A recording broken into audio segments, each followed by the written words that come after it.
para Easy, y arranco diciéndoles que es química, porque generalmente hay otra asignatura en la FRR, ¿sí? Que es química general, pero no es la química de ustedes. Química general es homogénea y es anual para los alumnos de Ingeniería Química y Electromecánica en nuestra facultad. Por lo tanto, el contenido de química que tiene es mucho más elevado que el de ustedes. Y ustedes solamente tienen un cuatrimestre. Entonces, por favor, no se confundan cuando vayan a leer algún protocolo, alguna cosa diferente, tengan en cuenta que esta es química y no química general, si no se van a querer abrumar con mucho contenido que no es la profundidad con la que llegamos acá, o temas que ni siquiera se dan acá, unidades completas. ¿Cómo está formado? Este planteo que yo tengo acá como plantear, lo dejé así porque en cierta forma nuestro cambio hacia la nueva forma de dar la asignatura es lento, ¿sí? Todavía como que cuando ustedes vean el cronograma está en el campus, ahora les voy a explicar, van a ver que está ciertamente segmentado teoría y práctica, ¿sí?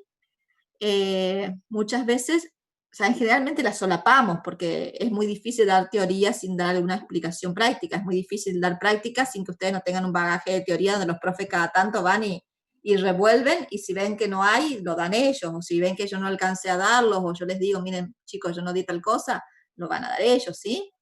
Más que nada es una cuestión de dónde es más probable que nos encuentren a nosotros. En el cronograma también está. Bueno, entonces estoy yo a cargo de la cátedra, ¿sí? Esta soy yo, Natalia Barrios. Soy ingeniera química, tengo un par de especializaciones, pero no van al caso, no son más bien fabriles, así que no me voy a detallar en esas, ¿sí? En la práctica tenemos 5 docentes, uno de ellos es farmacéutico, es Juan, que en realidad no le decimos Juan, le decimos Mario, y acá quedó Juan M, ¿sí? El profe Mario para ustedes. Y después un grupo de ingenieros químicos. Sergio y Mario, ambos dos son jefes de trabajo prácticos, pero nosotros no nos movemos mucho con nuestros cargos. Nosotros somos bastante llanos en nuestra forma de movernos y nuestro trato, ¿sí? Así que no se hagan problema por eso. Yo simplemente les voy comentando. Después tienen a Marisa Filippini, que también es ingeniera química, al igual que Mareva, pero Mareva empezó la carrera de ingeniería en sistemas y fue alumna de química de sistema y se dio cuenta que había algo que a ella le llamaba la atención y que le interesaba en la química.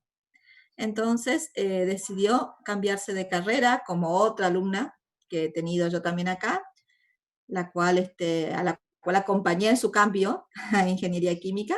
Bueno, Mareva ya se recibió, la chica todavía no, pero hace poco se cambió. Y bueno, lo que son las cosas de la vida, Mareva ahora está trabajando en algo mucho más relacionado a la parte de sistemas que a química. O sea, se le abrió mucho más el panorama, como puede observar la situación. Juan, cerrame, hijo. Perdón, pero esto es una casa, ¿vieron?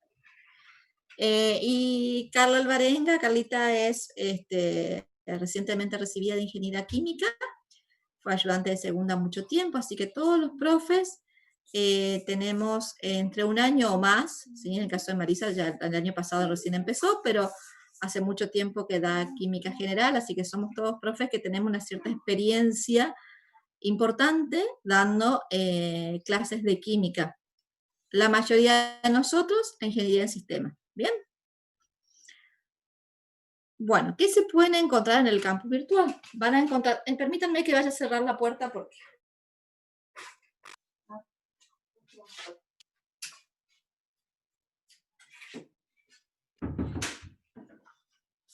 hasta el Firulais quedó de este lado. Bueno, en el campus virtual, ¿con qué se van a encontrar hoy, ya subido en el campus?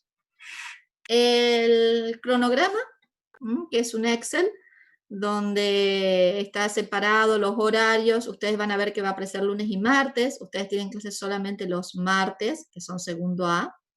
Y los miércoles, segundo A tiene el horario de tardecita noche, 18:45 a 21. Los miércoles. Los miércoles tienen 2 horas reloj, ahora tienen 1 hora y media más conmigo. Por eso es que es a las 17:10 y hasta las 10:40, vieron que les decía yo 18:40. También van a encontrar la planificación completa, tal cual como fue aprobada en el Departamento de Materias Básicas. Ahí, bueno, nos van a encontrar con nombre y apellido todos, van a encontrar mucha más información, de la cual los profes, tanto el cronograma como la planificación, la vamos a desarrollar mañana, miércoles. A mí el miércoles me van a encontrar, me voy a conectar con el grupo un poco más tarde, a las 8 de la noche, después a las 8:10, porque yo tengo clase con otro grupo de ingeniería electromecánica, la teoría, y entonces justo se me solapan, ¿sí? Me van a ver si cualquier cosa que quieran preguntarme, cuando vean que me conecto, no hay ningún problema, y ya les voy a dar también mi correo, y vamos a tener el WhatsApp también para comunicarnos para cuestiones urgentes, ¿bien?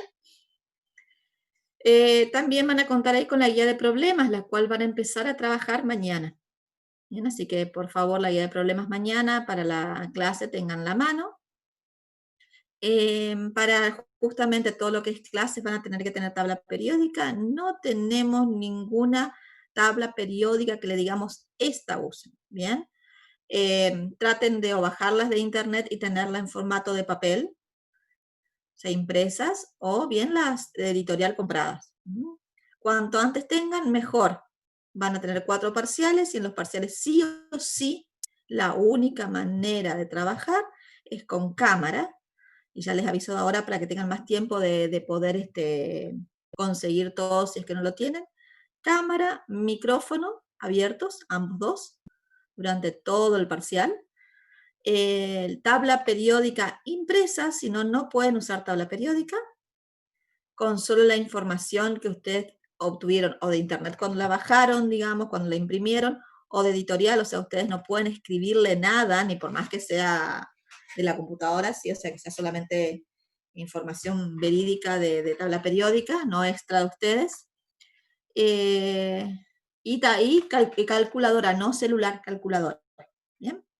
Bueno, y una guía de laboratorios. Los laboratorios, nosotros generalmente, si hay alguien que ya cursó la asignatura, sabrá, teníamos 4 laboratorios reales, íbamos al laboratorio de química de la facultad, cual tenemos uno solo, y teníamos 4 trabajos de laboratorios virtuales que los hacíamos en el horario extracurricular.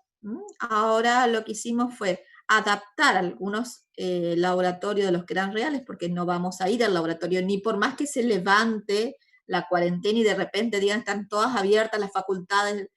Si algo así llegase a suceder, no vamos a volver al laboratorio, volveremos al aula, pero no al laboratorio. Y los horarios de estos laboratorios virtuales pueden coincidir con un día de teoría o pueden coincidir con un día de práctica. Bien, o sea, en el cronograma están detallados. Tenemos que ver si los van a hacer realmente directamente ahí, o les vamos a decir, bueno, el campus queda abierto durante un determinado momento y ustedes en ese horario a convenir podrán tener entrada y resolverlo. Pero siempre la explicación práctica de ese laboratorio virtual va a ser presencial, o en este horario de teoría o en el horario que a ustedes les corresponde de práctica. ¿Bien? ¿Alguna duda hasta acá, chicos? No, por ahora Con no. respecto, Por profe, el a los momento, ninguna. laboratorios que Sí. usted dijo, ¿serán que tenemos que hacer algo o solamente entrar al campus y responder algunas cosas? Hay distintos tipos. Hay algunos que son soft, donde ustedes van a tener que interactuar, ¿sí? Y hay uno al menos que es a ustedes les vamos a pasar, ese sí va a ser con los profes explicándole, y ustedes van a tener que presentar una especie de informe, probablemente en el campus, con autocorrección. Estamos tratando de que nos ayuden con eso, porque en total tenemos casi 200 alumnos, así que vamos a estar en un determinado momento, y la clase de explicación, digamos. No sé si con eso te expliqué, te respondí lo que me preguntabas, porque creo que me fui por las ramas. No, sí, profe, de 10. Muchas gracias. Profe, No, ¿va a grabar las clases? Las clases no las grabo, solamente voy a grabar un ratito en el cual yo les voy a pedir, yo necesito saber, ustedes son demasiados alumnos y me va a costar muchísimo saber quiénes son los que normalmente están en la clase y quiénes no. Entonces, en algún momento de la clase, la manera que voy a hacer es decir, bueno, chicos, ahora durante 10 minutos voy a grabar la clase para que ustedes en el chat pongan presente. Entonces, ustedes se van a renombrar, si es posible, ahora mismo en el Zoom y van a poner apellido y nombre, ¿sí? Entonces, cuando llegue el momento en que yo les pida eso, ustedes todos van a poner presente, me queda a mí ese registro en el chat. ¿Qué me permite a mí eso? Saber que si algún alumno que generalmente está presente está teniendo algún problema, yo pueda tener acceso. Y si algún alumno que está teniendo generalmente problemas, que no hay caso, no está probando, le está costando un montón, pero nunca lo veo activo, es como que ya sé por qué. ¿Sí? Es un poquito más de acompañamiento personalizado sobre ustedes, con ustedes. Eso es lo que vamos a trabajar mucho con los docentes, ¿sí? Sabemos que esta distancia, pues le decía la cámara, esta distancia por ahí hace complicado. Y también Profe, lo de la cámara, sí. si podemos pedirle permiso para grabar la clase. Mira, yo no grabo las clases por dos cosas. Porque las clases son presenciales. Yo no tengo ningún problema que vos agarres otros dispositivos y lo pongas a grabar al audio, ¿viste? Como hacen en clase. Grabar el audio, no hay ningún problema. Yo igual les voy a enviar todas las filminas, ¿sí? Ustedes quédense tranquilos. Terminamos la clase de los martes, que yo siempre son los martes los que termino la clase. Yo subo esto en el campus, con el número de clase y todo, entonces ustedes se pueden organizar mejor. ¿Sí? La grabación completa no la hago porque las clases son presenciales. Para mí es importante que ustedes vengan a clase. Bien.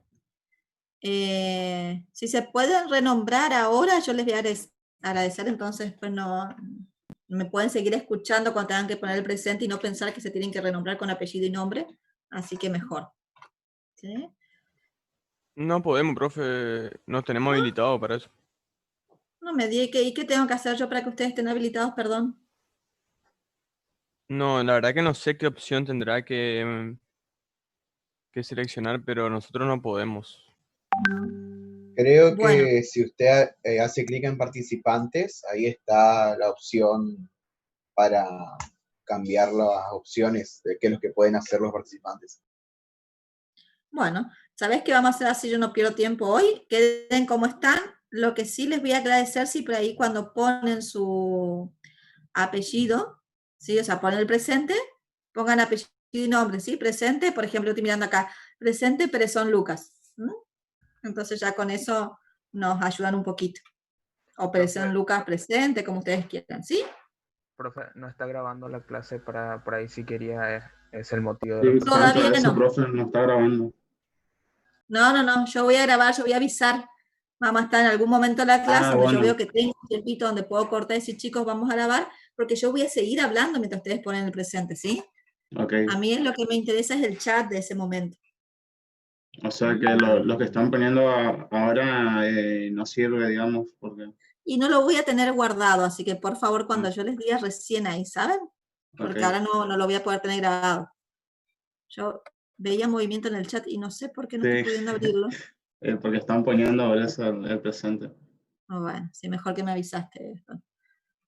Oh, Patricia, estoy dando clases, no me molestes. Tengo a mi hijo que está desesperado, no sé, justo cuando yo empiezo las clases, cuando se acuerda que tiene madre. Bueno, cerrame por favor, Juan.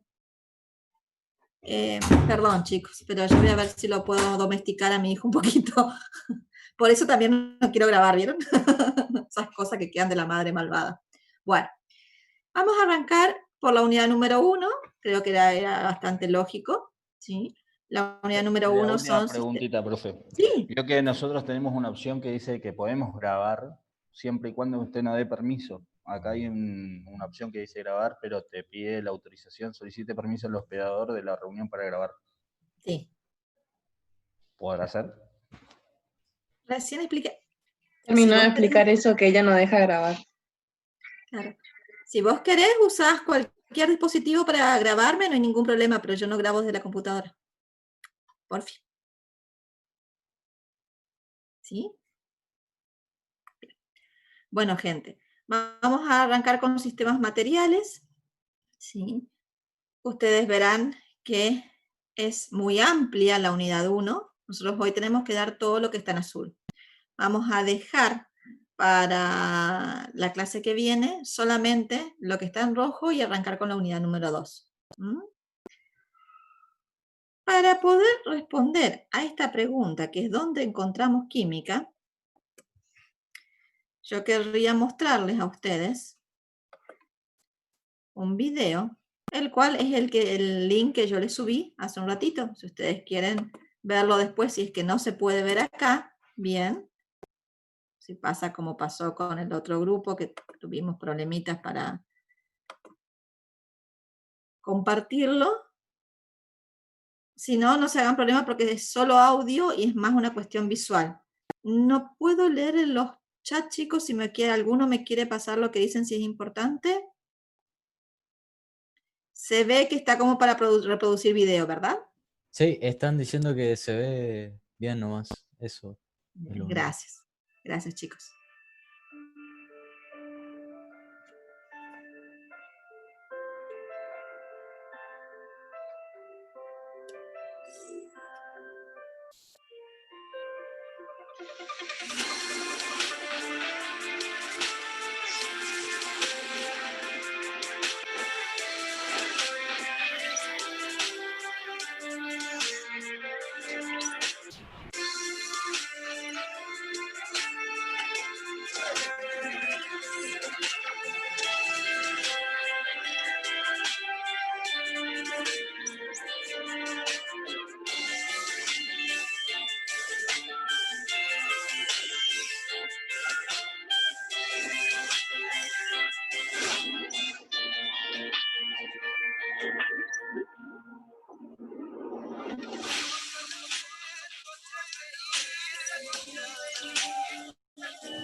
Bueno, no sé cuánto pudieron ver, pero la verdad que cuando yo vi este video, digo, una imagen vale más que 1000 palabras. Yo puedo explicarles muchas cosas de química, de dónde podemos encontrar la química, pero acá engloba casi todo, casi todo lo que podemos hablar de química, ¿sí?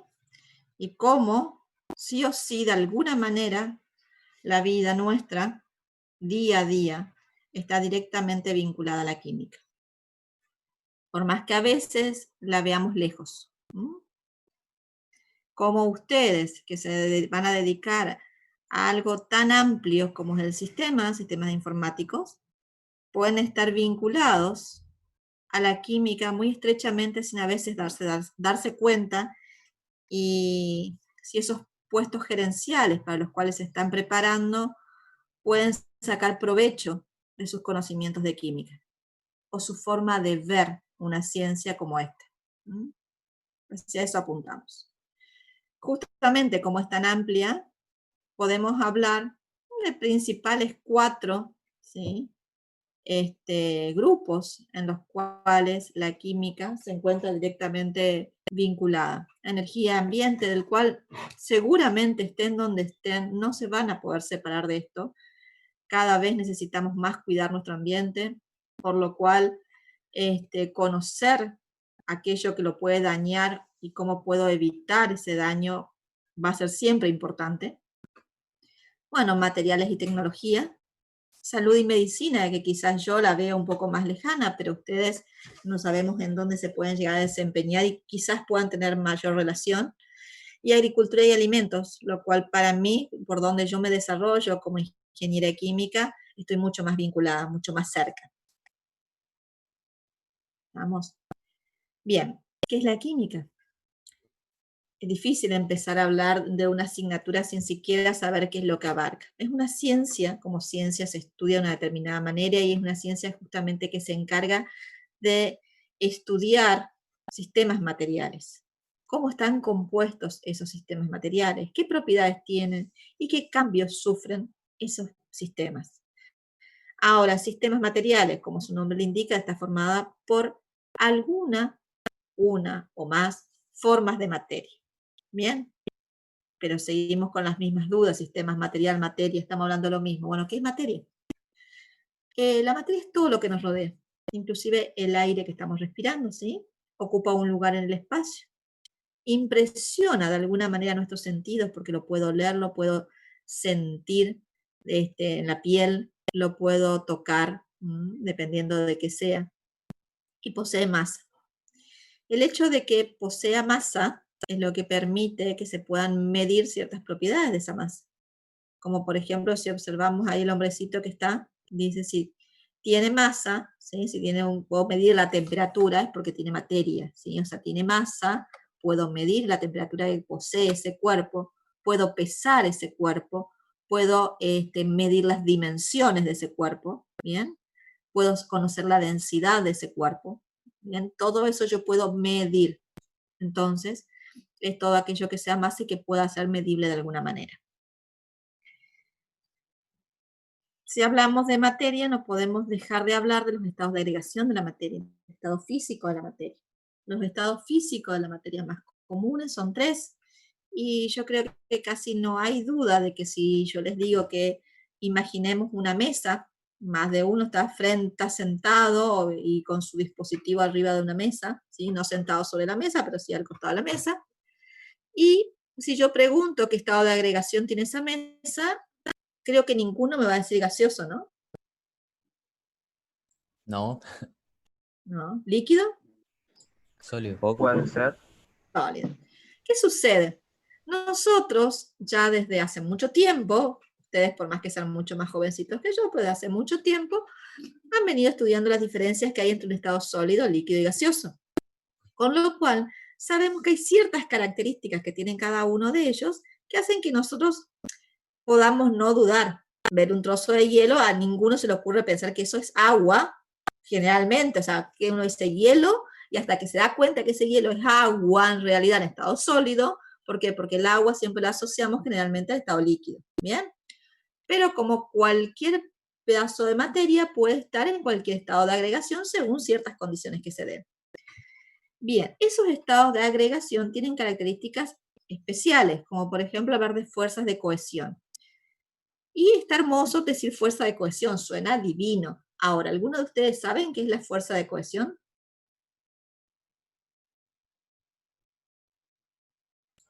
Si No. creen saberlo, díganlo, porque por ahí.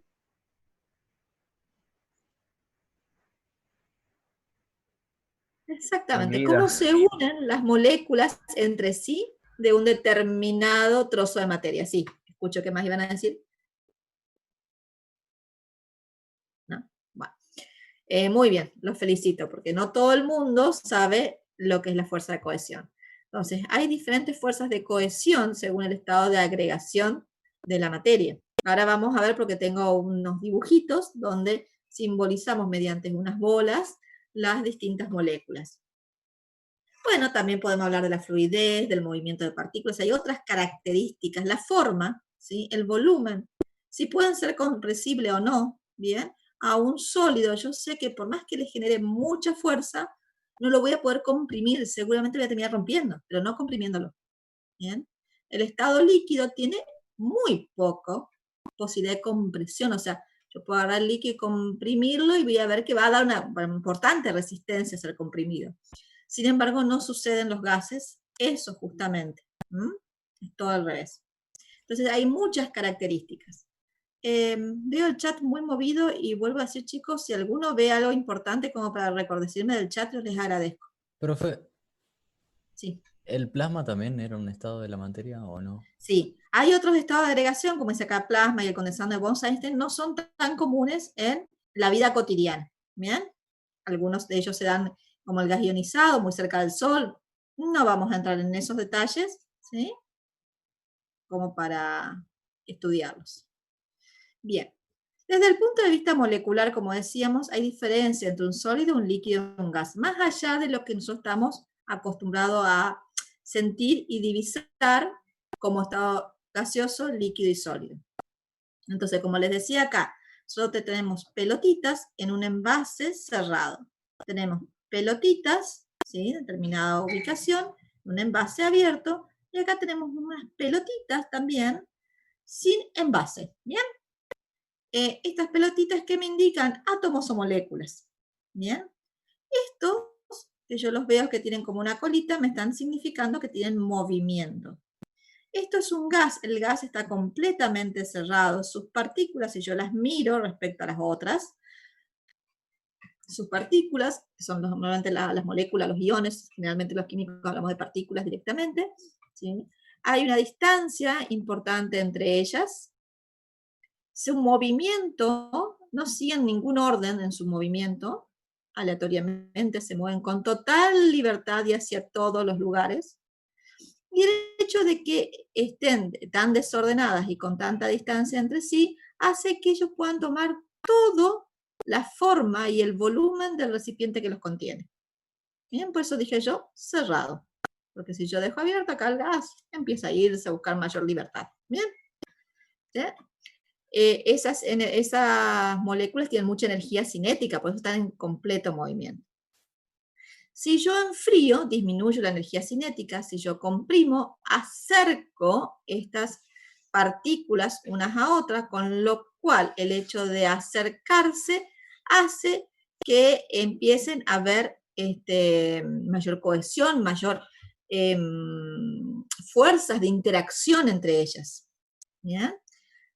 Eso hace que haya un menor desorden, ¿sí? Haya desorden, pero mucho menor, y ese líquido, como estamos acostumbrados a saber, que va a tomar el espacio, una parte del recipiente que los contiene, ¿sí?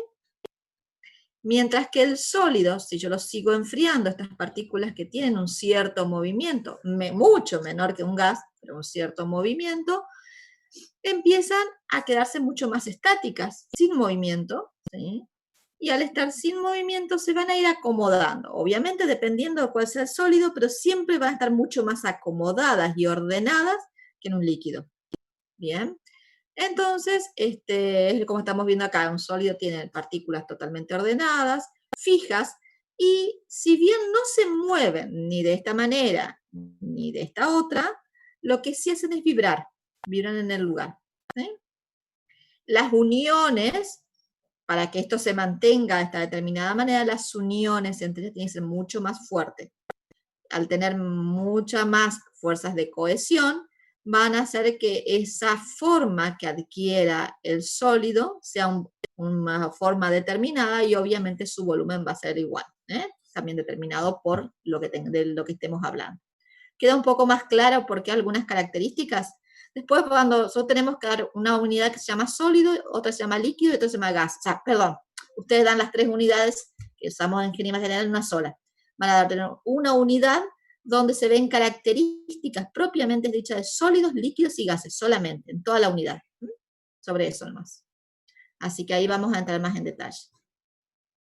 Bien, como decíamos entonces, que el pasaje de un estado a otro está relacionado con la cantidad de energía dada Recuerden que cuando yo estoy dando energía, estoy calentando, por lo tanto es el color este rojo que están observando, y cuando quito energía cinética, lo que estoy haciendo, quito energía, la cual se convierte en energía cinética en el trozo de materia, estoy eliminando calor, por lo tanto estoy enfriando, y por eso es el color que ustedes pueden observar. Bueno, acá están los cambios de estado, de sólido a líquido, semifusión, de líquido a gas es vaporización, mientras que si pasamos al revés, enfriamos a un gas, lo condensamos para formar un líquido, y luego el líquido se solidifica, o tiene un punto de solidificación, para llegar a un estado sólido. También existen algunas sustancias que no pasan por el estado intermedio llamado líquido, y pasan directamente de sólido a líquido, como por ejemplo la naftalina, y otras que puedan pasar de estado gaseoso a estado sólido, y les voy a decir lo mismo que le dije al otro grupo. Busquen algunos ejemplos de deposición. A ver qué pueden encontrar. Si tienen alguno, lo escribimos, y si no, pasa de charla para la clase que viene. Pero hay varios. Bien, clasificamos según su estado de agregación, según su estado físico. También podemos clasificarlo de acuerdo a su composición. La materia, podemos preguntarnos si es totalmente uniforme, y las respuestas que voy a tener van a ser sí o no. Si es sí, esa materia totalmente uniforme va a ser una mezcla homogénea. Pero cuando no sea uniforme va a ser una mezcla heterogénea, y ya vamos a entrar a hablar de mezclas. ¿Qué quiere decir homogénea y heterogénea? Seguramente algunos ya lo saben, pero necesitamos darlos hoy. Las mezclas homogéneas, ¿será que las puedo separar mediante algún método físico? Ya vamos a ver ejemplos de método físico y a qué se llaman métodos físicos de separación. Y la respuesta que podemos tener es sí o no. Cuando la respuesta es sí, mi mezcla es una mezcla homogénea, de lo que todos normalmente hablamos cuando hablamos de mezcla homogénea, lo que directamente se nos viene a la cabeza. Propiamente una mezcla homogénea, lo que queremos decir. Como por ejemplo una solución. Una solución puede ser un té, por ejemplo. El aire que respiramos es una mezcla homogénea formada por varios gases. O bien, si la respuesta es no la puedo separar, entonces va a ser una sustancia pura. Ahora bien, esas sustancias puras, ¿será que la puedo descomponer en otras sustancias mediante algún método químico? Y otra vez las respuestas posibles van a ser sí o no. Si yo no la puedo separar es porque ya estoy frente a un elemento, y ya vamos a ver a qué llamamos elemento. Y si sí la puedo separar es porque esa sustancia pura fue un compuesto, el cual luego de una separación va a terminar siendo dos o más elementos. ¿Está claro hasta ahí? Sí, profe. Bueno, hagamos la grabación entonces para que ahora sí, chicos, vamos a cuando yo empiezo a grabar, que yo voy a avisar cuándo. Ahora pongan el presente, sí, en el chat. Yo voy a cerrar mi puerta y seguimos con mezclas.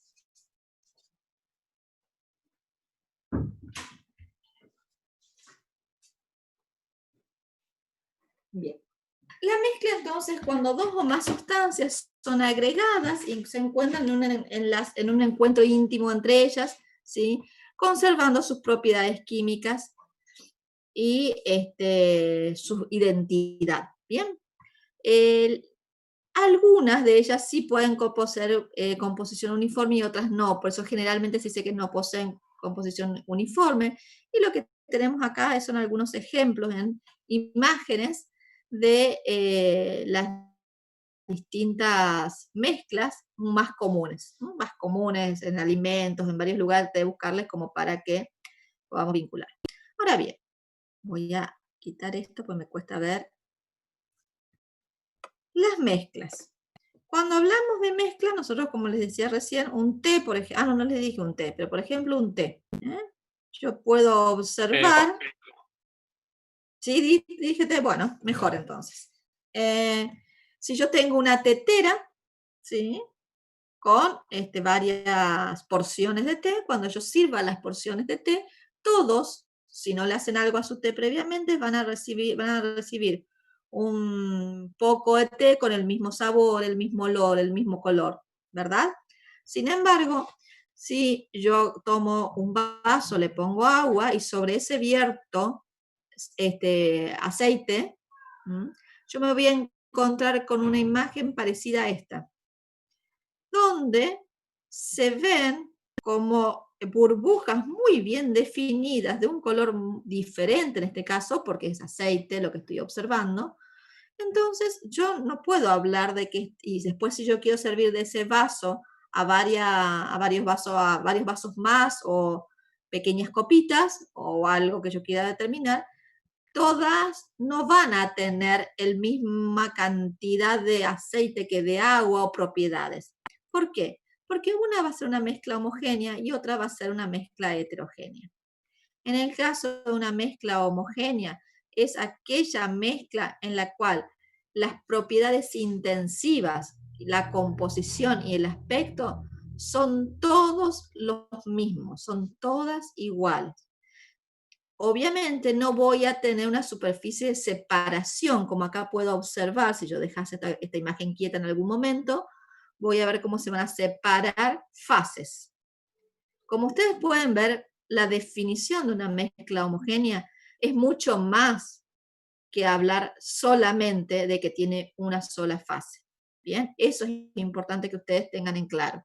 Si se les pregunta qué es una mezcla homogénea, ustedes tienen que hablarme de composición, tienen que hablarme de propiedades intensivas y aspecto. Bien, no solo que tiene una sola fase, también es otra de las características de tener una sola fase. Las heterogéneas de por sí está formada por más de una fase, es decir, yo voy a ver una separación física entre un componente y otro. Por lo tanto, de acuerdo a donde yo tome la muestra, las propiedades intensivas no van a ser iguales. No voy a tener la misma propiedad intensiva en la parte de la superficie, porque probablemente ahí me encuentre solo con aceite. Si tomo un poquito más en el medio, quizás haya una pequeña mezcla entre aceite y agua, y si tomo otra muestra del fondo del vaso, voy a tener solamente las propiedades del agua. ¿Bien? Entonces, esto es importante que les quede bien claro, que la composición, las propiedades y el aspecto, propiedades intensivas, aspectos, son diferentes de una heterogénea y tiene más de una fase. ¿Bien? Porque generalmente me responden acotado, el tema de fases y nada más. Y fíjense que es solo una partecita. Bien, estuvimos hablando de fases y componentes, bien, pero no sabemos todavía qué es un componente y qué es una fase. Un componente es aquello que compone la muestra, claro, obvio. Es decir, cada una de las especies químicas que se encuentran presentes en ese sistema, en esa mezcla, en ese trozo de materia llamada mezcla. Mientras que la fase es justamente la separación, o sea, aquella parte de mi mezcla que tiene las mismas propiedades intensivas en todos sus puntos. Y se encuentra dividida de la otra fase, o tiene entre ella misma tiene límites muy bien definidos, límites físicos muy bien definidos. Voy a dejar de grabar, chicos. Entonces, como podemos ver ahí, tenemos 3 ejemplos: aceite, agua, hielo y agua con sal. Fíjense que acá se hace una aclaración, se dice hay agua y sal disuelta. ¿Por qué? Porque los granitos de sal no me quedaron dando vuelta por la solución, sino que están totalmente disueltos. Entonces, si yo no les digo qué hay, ustedes me van a decir, yo veo una cosa gris, profe, nada más. Claro, ¿por qué una sola cosa gris? Porque hay una sola fase. Y la fase esta es líquida porque yo le estoy contando que es agua y sal disuelta. Ahora, los componentes que tengo son los dos, agua y sal. ¿Bien? ¿Qué sucede en esta? Que quizás si yo no les digo qué es, ustedes pueden imaginarse que puede ser un líquido, quizás agua, quizás no, pero les cuento, esto es agua y hielo. Si yo tengo agua y hielo, yo veo la separación física entre estos dos estados de agregación diferente, un sólido y un líquido, ¿verdad? Pero el componente presente aquí es uno solo. ¿Bien? Entonces puedo llegar a tener 2 fases, pero un mismo componente. ¿Qué sucede en esta otra? Es la misma imagen que teníamos en ese videíto con movimiento. Tenemos 2 fases y 2 componentes. ¿Queda un poco más claro de fases y componentes? Sí, profe. Sí, sí. Sí. Por favor, si ustedes ven que me estoy acercando al horario, me avisan a las 18:10, 18:15, me tomen el micrófono y avísenme, no me escriban, porfis, ¿sí? Bien. Vamos a seguir con definiciones. Sustancias puras. Aquellos materiales que tienen una composición definida de esa misma y no otra, ¿sí? Uniforme y con propiedades tanto físicas y químicas que son propiedades propias de esas sustancias, ¿sí? No pueden convertirse en sustancias de menor complejidad, aplicando métodos físicos o de fraccionamiento. Recuerden que hablábamos de sustancias puras en las cuales podíamos generar con métodos químicos, sí, el fraccionamiento, pero por métodos físicos no. ¿Estamos? Las sustancias puras entonces que vamos a tener son de 2 tipos, compuestas y elemental. Las elementales son las que vemos en la tabla periódica. No sé si alguno tiene la tabla periódica, pero ustedes van a ver, la tabla periódica se llama tabla periódica de los elementos, justamente, donde ustedes tienen el nombre del elemento, ¿sí? Y donde está simbolizado el átomo de alguna manera con las características, y esa sustancia elemental está formada solamente con un solo tipo de átomo. Y acá les dan el ejemplo del ozono. El ozono es oxígeno 3. ¿Sí? Es oxígeno 3. Por lo tanto, si bien se repite en su molécula 3 veces oxígeno, hay un 3, bueno, es un 3, chicos, perdón, ¿no? Es solamente oxígeno. Por ello, es una sustancia elemental, pura y elemental. Bueno, las características de ella y sus propiedades también se encuentran en la tabla periódica. No las podemos descomponer de ninguna manera porque es lo más simple que hay.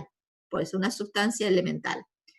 Y las sustancias compuestas, en cambio, están formadas por 2 o más elementos químicos, como por ejemplo el agua, H2O, ¿sí? Ustedes están acostumbrados.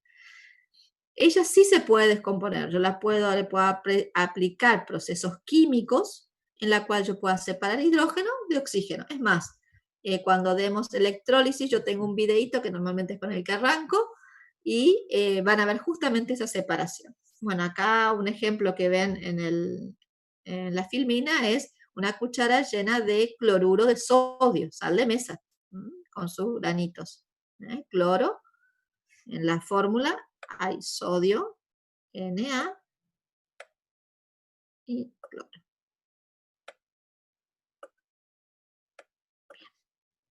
Sigamos. Seguimos con las definiciones. Hablamos de sistemas materiales, cómo están compuestos esos sistemas materiales, y ahora nos toca hablar de las propiedades. ¿Qué tipo de propiedades podemos identificar en la materia? Y podemos hablar de 2 tipos de propiedades, extensivas e intensivas, y físicas y químicas. Las extensivas son aquellas que dependen de la masa. Por ejemplo, ustedes toman a ver qué puedo decir, un caramelo, ¿sí? De una bolsa de los mismos caramelos toman un caramelo, lo llevan arriba de una balanza. Anotan los gramos que dice la balanza. La balanza probablemente diga 2 gramos de caramelo, ¿sí? Por decir un valor. Después agarran todos los caramelos que están en la bolsa, ¿sí? Y los tiran arriba del plato de la balanza, lo acomodan más o menos bien, como para que todo se pueda pesar, y ustedes van a encontrar que la cantidad, el valor que les muestra la balanza, va a ser mayor o menor o igual a 2 gramos. Bastante obvia la pregunta, ¿no? Mayor, ¿sí?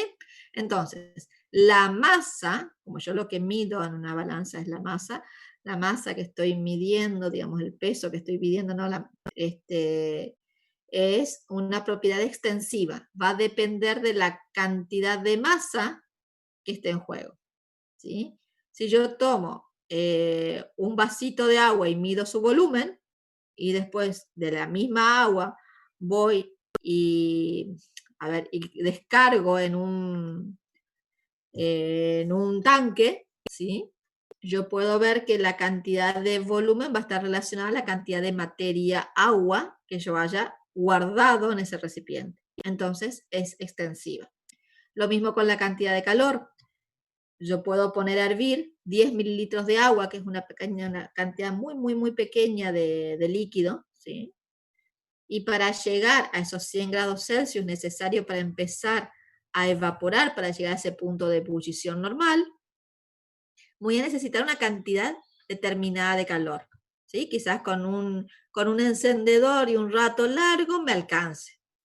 Sin embargo, si yo agarro una olla de esas más grandes, la pongo a calentar con un encendedor y capaz necesite varios encendedores porque rápidamente me voy a quedar sin gas, ¿sí? Y un dedo muy bien entrenado para aguantar tantas horas de calentar, o sea, no me va a alcanzar la cantidad de calor que yo le pueda suministrar para llegar a ese punto de ebullición. Entonces, depende de la cantidad de masa. Todo lo contrario le sucede a las propiedades intensivas.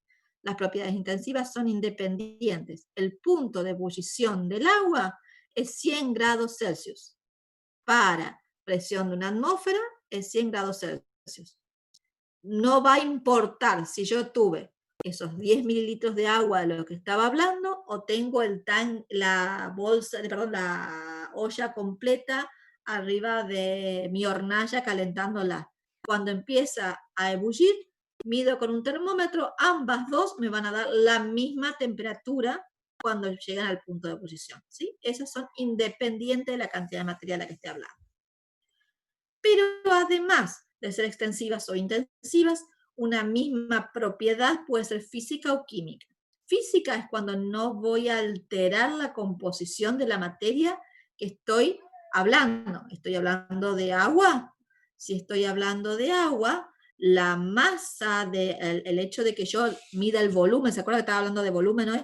El hecho de que yo estaba midiendo el volumen de la cantidad de materia agua que estaba conteniendo en un vaso, conteniendo en un tanque, el tanque casi lleno, si bien es una propiedad extensiva, también es una propiedad física, porque al medirle el volumen yo no estoy alterando su composición. El agua sigue siendo agua, ¿sí? Por ejemplo, cuando llega a punto de ebullición la misma agua, que yo decía, ¿se acuerdan que hablábamos de la cantidad de calor? Cuando llega al punto de ebullición, que es una propiedad intensiva, ¿sí? El agua va a seguir siendo agua en forma de vapor o en forma de líquido, pero sigue siendo agua. Por lo tanto, es una propiedad física.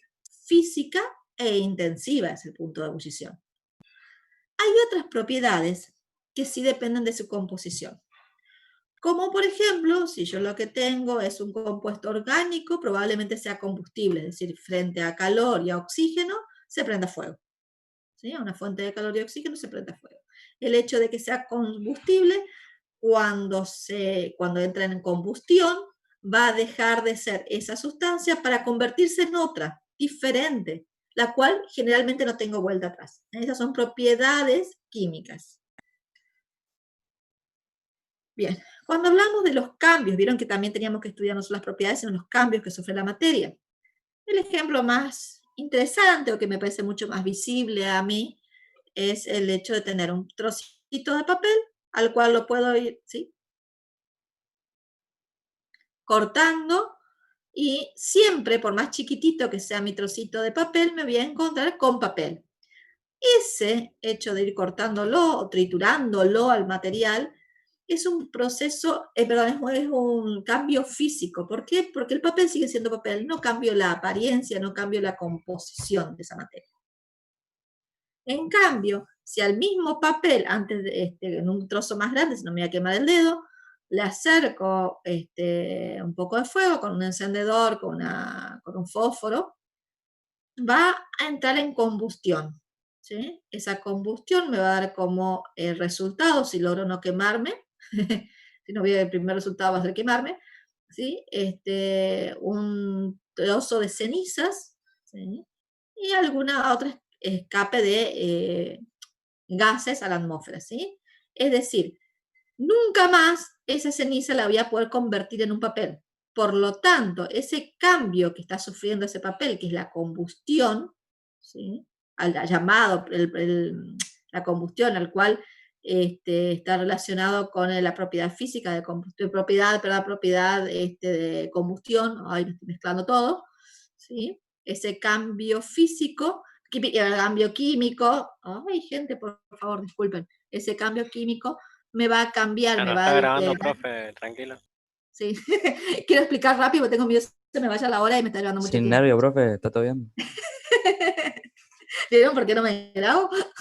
Bueno, ¿Hay tiempo todavía, bueno. profe? La sustancia, entonces vuelvo. Vamos de vuelta. Voy a cambiar la composición química de ese papel, va a terminar siendo una ceniza, no voy a poder volver atrás. Generalmente en toda transformación química siempre hay una reacción química, como la formación de rumbre. Es otra de las cosas que estaban más comunes. Y ahora la decoloración con lavandina, que así como me ha pasado a mí, creo que a muchos nos ha pasado con el tema de que estamos usando lavandina mucho más que antes. Me estoy quedando sin voz. Métodos de separación. Bueno, así como teníamos entonces propiedades físicas y químicas, cambios físicos y químicos, podemos tener métodos de separación físicos y químicos. Son bajo la misma modalidad, digamos. En una separación física, yo hago que no cambien, ¿sí?, las identidades de cada una de las sustancias que forman parte de esa mezcla. Es una separación, una operación, ¿sí?, en la cual la mezcla se somete a algún tratamiento, como dice ahí, y la puedo dividir en las sustancias por las cuales está formada esa mezcla, pero van a seguir siendo esas mismas sustancias. No voy a cambiar la composición química ni las propiedades químicas de esas sustancias. Bueno, de acuerdo a cuál sea la mezcla que yo tenga, me va a ser más fácil separarla por magnetismo, por evaporación, ¿sí? ¿Saben lo que es magnetismo? Lo van a ver seguramente en una de las clases de práctica donde queda mucho más clara. Pero acá tienen varios ejemplos, cómo separar sólido de sólido, líquido de sólido, líquido de líquido. Y esta a mí me gustó porque me parecía muy clara cómo cuenta para los distintos métodos para la separación. Son todos métodos físicos, por lo cual esta mezcla que era de arena y agua, cuando yo separo tengo arena y agua, no tengo otros compuestos químicos, ¿sí? Sigo teniendo arena y agua. Me gustó que es bastante didáctica, me pareció, y como yo no me voy a detener en esto porque tengo que dar otros temas más importantes, yo creo que con esto ustedes pueden leerlo y ir sacándose dudas o preguntándome. Al finalizar, me acuerdo que escriba el correo, chicos, ¿sí? Que no lo escribí todavía. Acá hay varios más. El magnetismo del cual yo les hablaba, que algo parecido a esto de acá abajo es lo que ustedes van a ver, no en el laboratorio, pero sí en el laboratorio virtual. Este método de separación, que también es la destilación para obtener agua pura. Y bueno, después hay otros que ya ni siquiera, como se dan cuenta, ni siquiera acá se los damos, pero sí los anteriores los tienen que saber y buscar más información en libros, y cualquier duda que tengan, recuerden que pueden comunicarse conmigo. Ahora, los métodos de separación químicos sí me van a cambiar la composición química de mis resultantes, ¿bien? O sea, yo voy a entrar con una mezcla de una determinada cosa, pero al final, cuando termina mi separación, voy a tener 2 o más compuestos diferentes a los que estaban en la mezcla. Cosa de locos parece esto, ¿verdad? Por ejemplo, y esto después yo los voy a explicar también nuevamente, pero me gusta para que vayan entrando en clima. Una electrólisis. La electrólisis me permite separar, por ejemplo, si yo tuviese acá simplemente agua, la electrólisis me va a permitir separar y obtener en uno de los electrodos hidrógenos, ¿sí?, gas, al cual obviamente que si es un gas voy a tener que ponerle una copita, un lugar a donde retirar ese hidrógeno y contenerlo, porque es un gas, si lo dejo así se va a liberar y no voy a, si es que lo quiero retener, ¿no? Pero generalmente la gente lo hace a esto para poder retener, tener un resultante aprovechable, ¿no? Para diversión, y oxígeno. Entonces, fíjense, ¿cuál es mi producto inicial? Es una mezcla, por ejemplo, solo agua, ¿sí? Agua con una pequeña cantidad de electrolitos, una pequeña cantidad de iones que no son de mi interés, y lo que voy a lograr separar es hidrógeno de oxígeno, ¿sí? Estos se utilizan, tienen varios otros usos, los van a ver también cuando veamos justamente electrólisis, ahí yo me voy a detener y voy a mostrarles mayor cantidad para no perder tanto tiempo con esto. Pero sepan sí, que en todo método químico yo voy a obtener siempre productos diferentes a las sustancias o mezclas originales, o sea, con las cuales he arrancado. Y voy a cambiar sus propiedades químicas, porque ya las propiedades químicas del hidrógeno y el oxígeno son diferentes al agua. ¿Eh? Bueno, acá hay otros métodos más, la amalgamación. Y ahora, fíjense que 3 métodos más le damos, ¿sí? Y empezamos con la parte de conceptos que necesitamos tener para la clase de mañana. El átomo es la partícula más pequeña que se puede obtener de un elemento, ¿sí? Un elemento es la partícula más pequeña donde puedo tener todas las identidades y los cambios físicos y químicos de un elemento, es un átomo.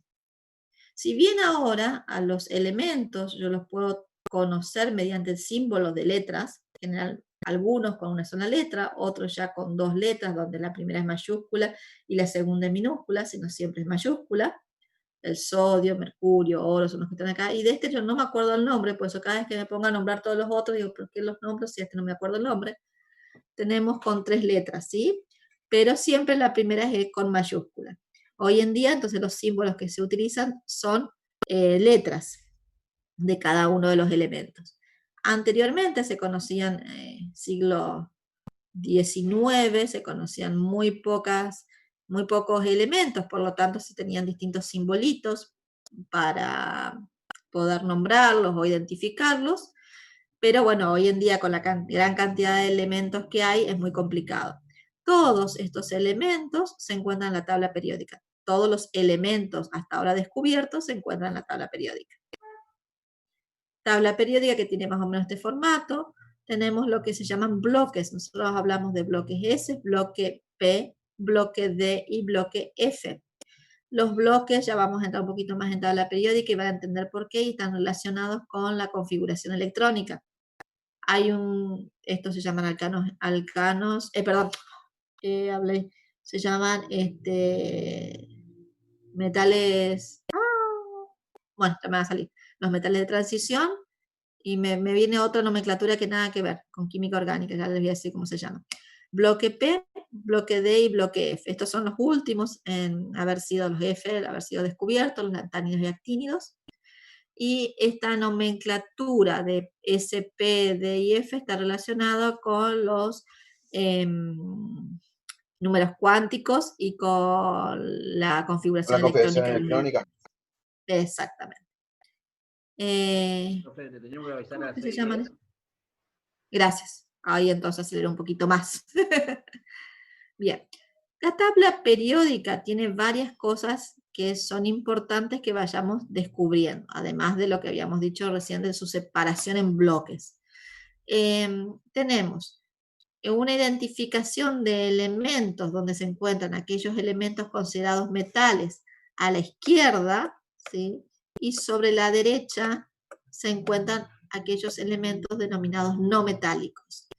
Pero además de esos elementos no metálicos que están a la derecha de la escalera, esta remarcada, que ustedes también la van a tener en la tabla periódica, si alguno la tiene en la tabla periódica, aprovechenla y mírela. Sí, además de eso, van a encontrarse con que el hidrógeno, si bien está a la izquierda, es un no metal. Fíjense que acá el color coincide justamente con el color del no metal. El hidrógeno, yo siempre hago un chiste, lo voy a hacer de vuelta rapidito. Siempre les digo a la gente de ISI y a la gente de electromecánica, no se dejen llamar hidrógeno por la gente de química, porque el hidrógeno desde el punto de vista de metal y no metal es un desubicado. Él está ubicado ahí, en el lugar 1 como se encuentra acá, por otras características que tiene. Pero cuidado con eso. Entonces, de esa manera por ahí se acuerdan y se ríen, y es una manera de tenerlo en claro, porque como en la tabla periódica, vuelvo a decir, no están estos colores que ustedes ven acá, y lo ven separado, a veces hacen mal algunas diagramas de Lewis, uniones químicas, debido a que justamente no se acordaban de eso. Bien. Toda tabla periódica tiene adelante un Profe. cuadradito, sí. El hidrógeno es el elemental, digamos, Sí, sí, sí, del siempre estado hablamos de compuesto, elementos en la digamos. tabla periódica. ¿eh? Elemental, quise decir, o sea, el más chiquito de todo. Sí, sí, sí, hablamos de átomo. Lo que se simboliza acá es el átomo, digamos, de alguna manera, con todas sus propiedades físicas y químicas que puedan tener. Depende de la cantidad de información que tenga tu tabla periódica. Pero mínimamente siempre habla de el número atómico, ¿sí? El número de grupo. Ay, perdón. El grupo, ¿sí? Al que pertenece el elemento, ¿sí? Por ejemplo, acá el grupo 3 es el boro, así que no sé qué me pasó acá debe estar separado. Grupo 8, grupo 7, grupo 6, grupo 5, grupo 4 y grupo 3, ¿sí? Cuidado acá, que hay un errorcito. Periodo 1, periodo 2, periodo 3, en los elementos. Bueno, también pueden tener una configuración electrónica aquí, de determinada manera, otros datos, y siempre van a contar con el peso atómico del elemento. Y el símbolo, obviamente. Así como ven el sodio acá, a veces tiene el hidrógeno en la tabla periódica, en el centro de la tabla, perdón, quiero ir hasta acá, en el centro de la tabla periódica acá, con todas las referencias para que ustedes puedan entender qué información tienen de cada elemento en cada uno, ¿sí?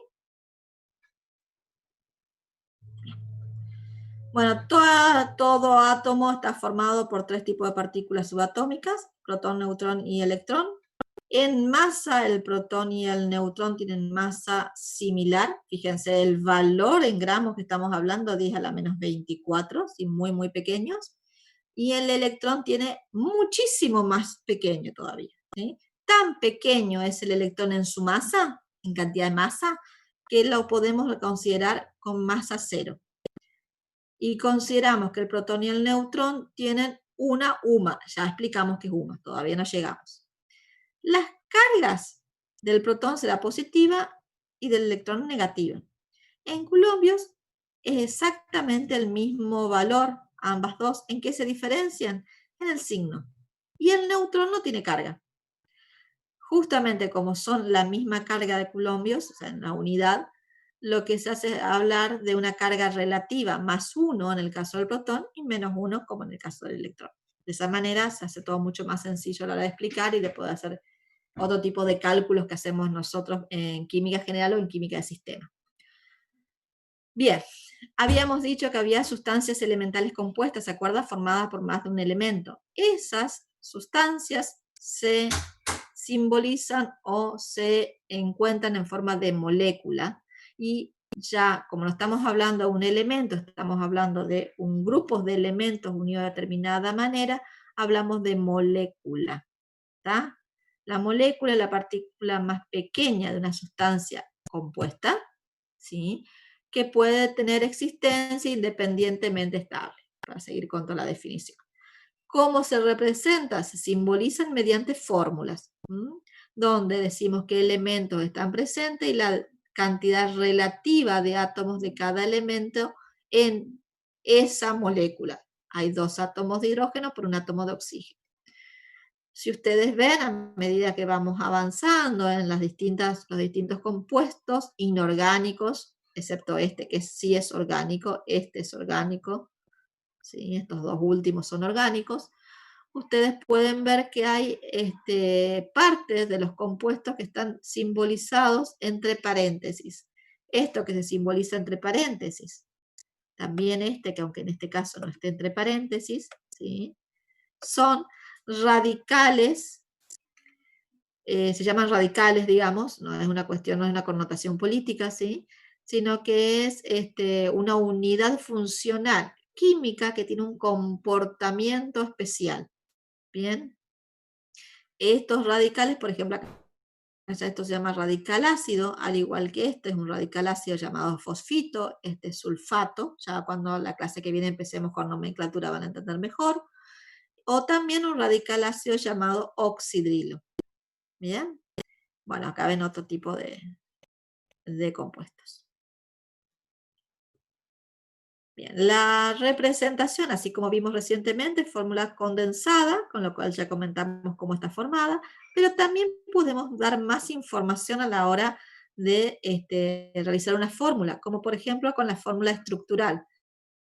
No solamente digo los elementos en juego y la cantidad de elementos, sino los tipos de uniones. Uniones simples, uniones dobles, uniones simples.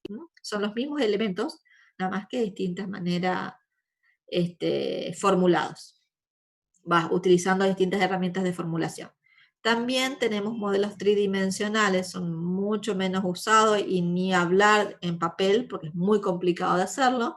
Sí hay, y eso sí los invito, porque hay un grupo de química llamado Kitex que trabaja con computadora, porque para hacer este tipo de modelos tridimensionales de moléculas, se necesita sí o sí estar asistidos por computadora, y hay gente de ingeniería en sistema que trabaja conjuntamente con ingenieros químicos en desarrollo de lo que estén investigando. Yo realmente miento si digo cuál es, en qué tema están hoy en día investigando la gente del Kitex. Si bien somos compañeros de trabajo en una asignaturas, me cuesta mucho memorizar a veces de lo que están hablando las chicas, porque no es mi ámbito, entonces no lo recuerdo, no lo memorizo.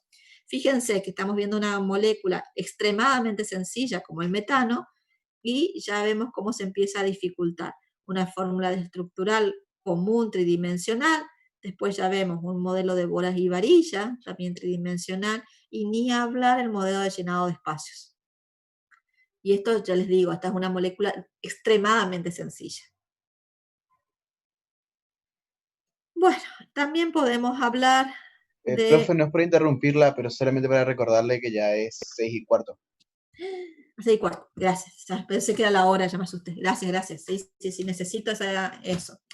La masa se puede medir, la cantidad de sustancia, que es lo que a mí, si bien yo tengo que dar las distintas magnitudes y mediciones, yo creo que todos ustedes lo conocen, si no cualquier cosa después me preguntan, pero sí me parece importante que hoy no se vayan de acá sin saber que la cantidad de sustancia se mide con una unidad llamada mol, y que un mol representa 6,02 por 10 a la 23 partículas. Yo siempre digo, si ustedes se van a comprar una docena de huevos, ¿cuántos huevos tendrían que llevar a la casa para saber que no le mintieron y que le dieron una docena de huevos? 12 huevos. ¿Ven? Así como ustedes han internalizado ya de tanto uso la idea de docena o decena, sabiendo exactamente de qué cantidad estamos hablando, cuando ustedes hablen de un mol, quiero que internalicen este número. Un poquito más complicado, ¿sí? Pero ya universitarios, así que yo creo que los pueden tener. ¿Sí? Bueno, acá hay otros prefijos que también, entonces, ¿qué necesitamos que ustedes hoy les quede claro en las unidades químicas, que es las que van a usar la clase que viene, este miércoles? Es que un mol representa 6,02 por 10 a la 23 unidades de algo, ¿sí? Esos algo pueden ser moléculas, pueden ser átomos, pueden ser iones, electrones, o algún otro tipo de partícula química, ¿sí? Protones, yo puedo hablar de un mol de protones, puedo hablar de un mol de átomos, puedo hablar de un mol de iones, pero estoy pensando ya que en ese mol hay esta cantidad de iones, hay esta cantidad de protones, ¿bien? ¿Por qué? Porque nosotros sabemos, porque si yo les diría, si ustedes pueden ver un átomo, yo estimo que ustedes pueden decirme, no, profe, es imposible ver un átomo sino con mis ojos simplemente. O sea, necesito estar asistido de algún tipo de herramienta especial que me permita ver algo tan pequeño como un átomo. Entonces, un átomo no puedo medir su masa hablando de las unidades cotidianas con las que normalmente nos movemos en cualquier ámbito común. Entonces, lo que se ha hecho es usar una comparación entre las distintas masas, y bueno, la IUPAC, que es un instituto a nivel internacional de química, establecieron que va a existir una unidad de masa atómica llamada UMA, donde el valor 1 de esa UMA, el valor 1, va a estar representada por una 12ª parte de la masa que tiene un átomo de carbono, pero no de cualquier carbono, sino del carbono cuyo isótopo es 12. Es decir, ellos tomaron un átomo de carbono 12, de ese isótopo, lo dividieron en 12 partes iguales, tomaron una parte de ese carbono y dijeron, bueno, esto es una UMA. Cuando la compararon a esa UMA con un átomo de hidrógeno, se encontró que esa UMA era muy próxima a un átomo de hidrógeno. ¿Bien? O sea, y así se fueron tomando, por ejemplo, el sodio se dice que tiene, si ustedes miran la tabla periódica, Na, el sodio tiene 23 UMA. ¿Sí? O sea, un átomo de sodio tiene 23 UMA. Es decir, tiene 23 partecitas de una 12ª parte del carbono de isótopo 12. Bien, eso es lo que representa ese número si yo hablo de un átomo. ¿Estamos? ¿Se entiende? Sí.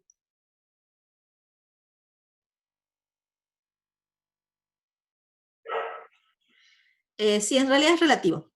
No es estándar, es relativo porque estamos hablando de una masa en relación a otra, digamos. Es una unidad común. Eso es UMA. El numerito que está ahí, que vos tenés ahí, es UMA cuando vos hablas de un átomo. ¿Bien? De un átomo de ese elemento. Voy a cerrar mi puerta. Y ya me vas a ir entendiendo mejor porque cuando yo empiece a explicarte un poquito más de esta filmina, es probable que vos me puedas entender mejor. ¿Es la unidad de la masa atómica, digamos, profe? Unidad de masa atómica, así como solo hablamos de gramos, cuando vamos y pesamos algo, acá se habla de UMA cuando lo que se está pesando es un átomo. ¿Sí?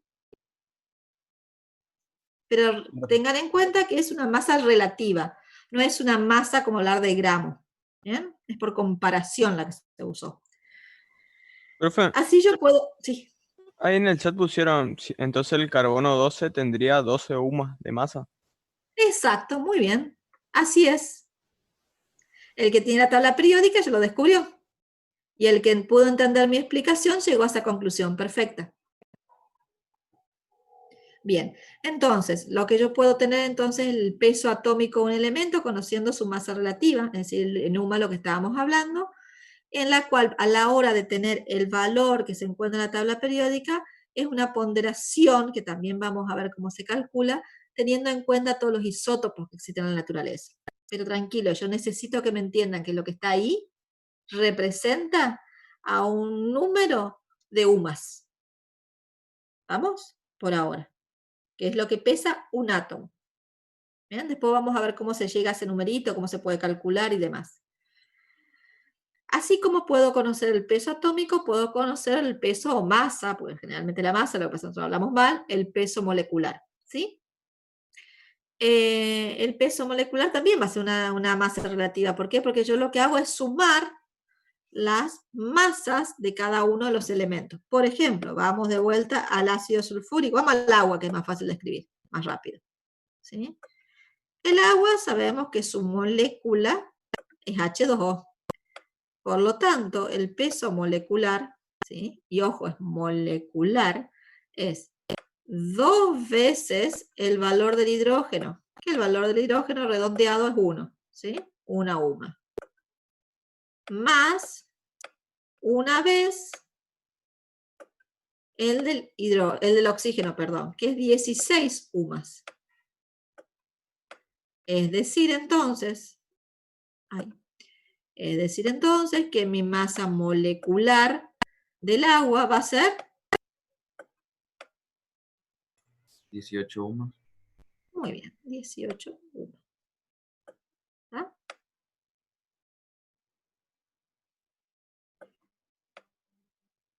Entonces, si yo estoy hablando de una molécula de agua, voy a hablar de 18 UMAs. ¿Qué sucede? Si yo junto 18, hablaré 6,02 por 10 a la 23 moléculas de agua, ¿sí? Voy a tener un mol de agua, ¿verdad? Un mol de moléculas de agua. Sí. Exacto. Entonces, cuando yo pueda hacer eso, va a aparecer lo que se conoce como masa molar. ¿Y cuál va a ser el valor de la masa molar? el mismo valor numérico que en UMA, pero como ya voy a estar hablando de molar, voy a estar hablando de gramos.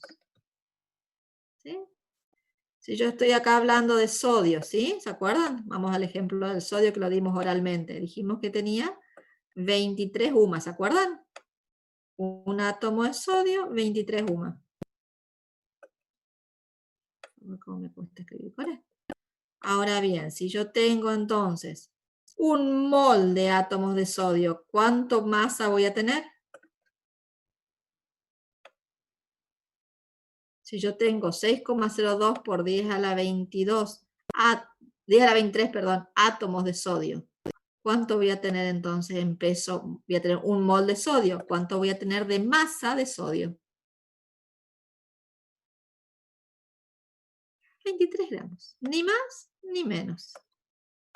¿Sí? Entonces, la idea de mol, ¿sí?, con el número de Avogadro, viene de poder juntar la cantidad necesaria de partículas, ¿sí?, tal que el mismo valor que antes estaba en UMA, yo pueda hablar directamente de gramos. ¿Se entiende? No hay unidad de interconversión. No es como que 100 centímetros son 1 metro. Por lo tanto, si de metro quiero pasar a centímetros, tengo 2 metros, tengo 200 centímetros. ¿Sí? Acá no hay eso. ¿Queda más o menos claro?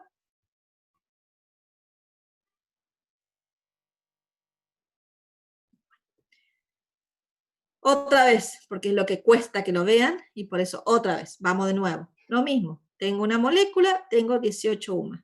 Si yo puedo juntar en un vaso ese número gigantesco, que es 6,02 por 10 a la 23 moléculas de agua, voy a llenar un cierto volumen de agua y voy a tener 18 gramos de agua. ¿Sí? Lo mismo que habíamos visto. Así como podemos hablar de masa molar, podemos hablar de volumen molar. La diferencia es que para volumen de molar voy a hablar siempre de gases. ¿Sí? Solo para gases, como dice acá. Cuando yo tengo un mol de gas, yo tengo una cierta masa de gas. ¿Sí? Ya lo pudimos ver recién. Cuando hablábamos de mol, tengo una masa que yo puedo hablar de gramos, que es lo que me interesa. Cuando yo tengo un mol de gas y pueda tenerlo considerando estas condiciones llamadas condiciones normales de presión y temperatura, voy a necesitar sí o sí, para mantener esa condición de temperatura y de presión, voy a necesitar tener sí o sí un recipiente de 22,4 litros. Si no, va a tener algún otro tipo de variación. ¿Sí? Acuérdense que el volumen que ocupa un gas es todo el recipiente que lo contiene. ¿Vamos? Es decir, yo tengo acá 4 Erlenmeyer tapados con gas. Dentro de cada uno de estos Erlenmeyer tengo un mol. Un mol de hidrógeno, un mol de nitrógeno, un mol de cloro, un mol de yodo. Si miramos la tabla periódica, este mol pesa 2 gramos, ¿sí? 2 veces hidrógeno, 2 por 1. Este pesa 28 gramos, es 14 por 2. Yo hago ahora el cálculo rápido porque sé que estamos con poco tiempo, si no lo hubiésemos hecho con ustedes. Y en el caso del cloro tenemos 71 gramos, que es 35,5 cada uno. Y del yodo sí, yo tengo un problema porque de memoria no me lo acuerdo, así que si alguien tiene la asistencia de una tabla periódica o de un celular para saber cuál es el peso atómico, molar atómico, ¿sí?, del yodo, perdón. 126,9. 126,9, tomamos 127, lo multiplicamos por 2, me da 254. Corríjanme, por favor, chicos. Sí, profe. Gracias. Desde el punto de vista de masa, tengo masas muy diferentes una de otra. Sin embargo, si yo puedo mantener la temperatura y la presión estable en estos recipientes, ¿sí?, una presión de 1 atmósfera y una temperatura tal de 0 grados Celsius o 273 Kelvin, Recuerden que cuando hablemos de gases, normalmente hablamos de temperaturas en Kelvin o en Rankine, nosotros estamos más acostumbrados a Kelvin.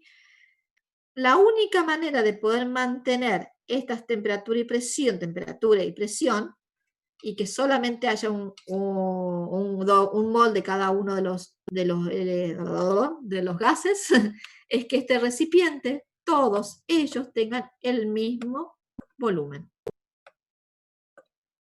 ¿Vamos? O sea, no va a importar de qué gas sea, no va a importar cuánto pese ese mol de gas. Lo que sí va a importar es que haya un mol, una atmósfera de presión, 0 grados Celsius de temperatura, entonces el volumen molar será 22,4 litros. ¿Sí?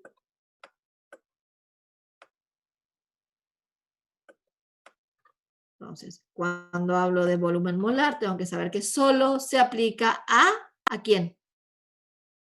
Gases. Gases, por favor. Bien, gracias, porque esa es pregunta capciosa que generalmente hacemos. Le damos el volumen de le preguntamos cuál sería el volumen en CNPIT del cobre, ¿sí? Y más de uno nos hace el cálculo. ¿Está? De 5 gramos de cobre y caen, ¿sí? Y eso no se puede hacer. Con ese dato solamente. Necesitamos otros datos porque es un sólido. Bien. Entonces, ¿para qué vemos moles? ¿Por qué nos puede interesar? Porque mediante conocer la cantidad de sustancias en esa unidad denominada moles, yo puedo determinar masa, puedo determinar el volumen de un gas, puedo determinar el número de partículas presentes, moléculas, átomos, depende de lo que esté hablando, ¿sí? de qué sea ese mol. ¿Sí? Yo puedo determinar todo esto y esto es lo que van a trabajar mañana. Simplemente conociendo la masa molar de la sustancia de la cual yo estoy hablando, multiplicando esa masa molar por el número de moles, conozco la cantidad de masa de esa sustancia que tengo. Que puede ser una pregunta o datos para que ustedes calculen.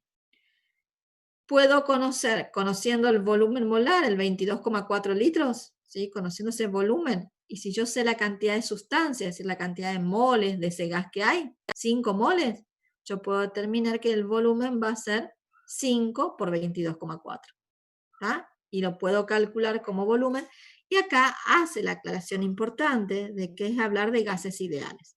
Por ahora ustedes van a hablar todo de gases ideales, nada más. Cuando lleguemos a dar gases, yo voy a explicar las diferencias y similitudes entre un gas común y un gas ideal, y vamos a ver cuándo sí y cuándo no se aplica, ¿sí? Pero por ahora es solo gases ideales. Conociendo el número de Avogadro, el 22,4, y multiplicándolo por la cantidad de moles, yo puedo conocer la cantidad de partículas que están en esa sustancia de la que estamos hablando. ¿Bien? Y con esto creo que terminamos a horario, ¿sí? Un poquito adelantado y todo. No sé si algo no les quedó claro, ¿quieren que yo repita algo, chicos? Profe, a mí me queda una duda general. Cuando habla de partículas, puede ser cualquier cosa, o sea, pueden ser protones, neutrones, átomos, moléculas. Exacto, yo tengo que aclarar. O el enunciado lo aclarará o ustedes lo aclararán de qué están hablando. Está perfecto. Yo ahora tengo que tomar un parcial con otros grupos, así que después de esto yo voy a subir lo que hicimos hoy, ¿sí? El PowerPoint que trabajamos juntos. ¿Saben? ¿Lo sube al campo, profe? Sí, al campo. Estoy leyendo lo que me está pidiendo, me pregunta Ezequiel. Sí, Ezequiel, yo no tengo ningún problema de que te encuentres en forma de oyente, mientras no le saques lugar a los otros alumnos, ¿sí? Son grupos muy numerosos, entonces si podés, yo prefiero que en lugar de estar presente en este grupo, que es el más numeroso, no sé cuántos hay acá, en el grupo del lunes o del miércoles a la siesta, no están siestas porque es 16:30, que preguntes ahí a los profes de práctica y que te sumes a esos grupos, ¿sí? Eso es para Ezequiel que me estaba preguntando. Bueno, chicos, la clase ha terminado. Yo acá les pongo mi correo. Recuerden el correo cuando algo que no sea urgente, por favor, porque el correo a veces yo lo veo cuando estoy en mi trabajo, no siempre puedo responder. Si ustedes ven que pasó 2 días y no respondí, recuérdenmelo porque a lo mejor lo vi, pero tuve que salir a hacer algo y no respondí en el momento, ¿sí? Pero eso, bueno, para que ustedes puedan tener un canal más para comunicarse. Bueno, si no hay más dudas, nos vemos mañana un ratito y seguramente el martes que viene. Miren el cronograma, por favor. ¿sí? No, profe. No, profe, gracias. Hasta luego, profe, muchas gracias. Hay A gente. ustedes, chicos. Chao, chao. Hasta luego, profe. Hasta luego, profe, gracias. Hasta luego, profe.